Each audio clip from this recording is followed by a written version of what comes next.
Okay, let's dive right in. We're going to talk about an emotion that every single one of us feels, but almost nobody likes to admit it, and that's jealousy. It's powerful, it's super uncomfortable, and most of us just see it as this, destructive thing. But what if it's not? What if it's actually a roadmap to your own success, just waiting for you to read it the right way? This quote right here, it perfectly captures the whole idea. Just think of jealousy as pure energy. If you let it run wild, it can absolutely burn you and everything around you down with resentment and bitterness. But what if you could harness it? What if you could build an engine with that fire? So, first, we've got to be honest about the danger. We all know this side of jealousy, right? The resentment, the bitterness. This is that uncontrolled fire. And understanding it, really looking at it, that's the very first step to getting it under control. The interesting thing is that jealousy isn't random, not at all. It's actually highly specific. You don't get jealous of just anybody, you get jealous of people who have something that you secretly want, whether it's more money, a business that's taking off, or just being admired by your peers. These triggers, they're not weaknesses, they're signals, they're clues. Okay, and this is where we make the big mindset shift. Instead of seeing jealousy as some kind of character flaw you have to push down and ignore, we're going to reframe the whole thing. What if that uncomfortable, ugly feeling is actually a message from a deeper part of you, trying to tell you something really important?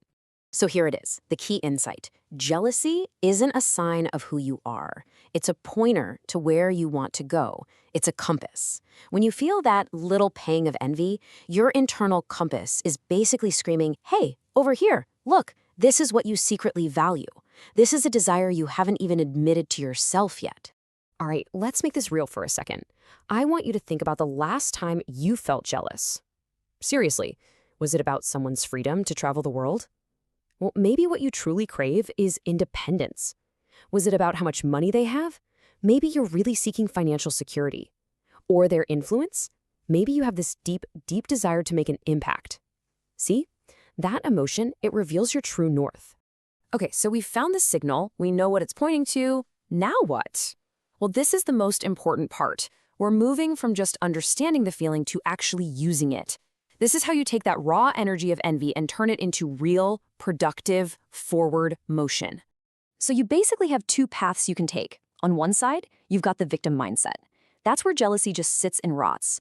It's full of blame, life is so unfair, oh, they just got lucky. That way of thinking gives away all your power. But ownership thinking, that takes it all back. Instead of complaining, you ask, okay, what can I do with what I have? Right here, right now. That one little question, it changes everything. Now look at how this actually works. Let's say the trigger is your friend is earning 10 grand a month. The destructive thought is, ugh, why them and not me? But the converted goal becomes a specific action. I'm going to build the skills I need to reach $10,000 a month. You see that shift? It's huge. Jealousy just handed you a clear, actionable target. It becomes your direction. The next step is to get out of your feelings and get into your head. Instead of just reacting with all that emotion and resentment, you flip a switch to strategic thinking.